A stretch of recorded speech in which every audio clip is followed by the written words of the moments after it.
Bonjour à tous, aujourd'hui je vais vous lire une histoire, j'espère que cette histoire va vous plaire. Bonne écoute! L'histoire d'Abraham. Abraham était un vieil homme lorsque Dieu lui a dit de faire ses bagages et d'amener sa famille vers un pays appelé Canaan. Va-t'en de ton pays loin de ta famille et de la maison de ton père. Va vers le pays que je te montrerai. Je ferai de toi une grande nation, je te bénirai et je rendrai ton nom grand. Abraham a obéi à Dieu. Sa famille, ses serviteurs et ses troupeaux sont allés vers Canaan. Là-bas, ils dormaient dans des tentes. Ils ont côtoyé des rois et ont dû se battre pour leur liberté. Mais Adonai était avec Abraham et l'a rendu vainqueur. Dieu était content d'Abraham. Il lui a donné le nom d'Abraham, ce qui signifie père élevé. Il lui a promis qu'il serait père d'un grand peuple. Il lui dit, ton héritier sera un enfant de ta propre chair.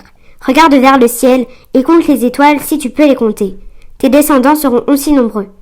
Comment est-ce possible? A demandé Abraham. Je suis vieux et je n'ai pas d'enfant. Abraham a douté, mais Dieu lui rappelait souvent cette promesse. Dieu a promis à Abraham que lui et Sarah, sa femme, allaient avoir un fils du nom d'Isaac.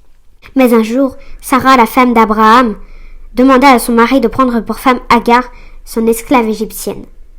Ainsi, nous aurons un enfant. Agar le mettra au monde et nous le donnera. Abraham va-t-il écouter Sarah? Amen.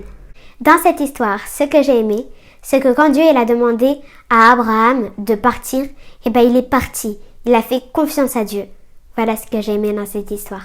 Si tu as commencé à faire confiance à Dieu, ne prends pas des détours. Il terminera lui-même ce qu'il a commencé. Sois béni.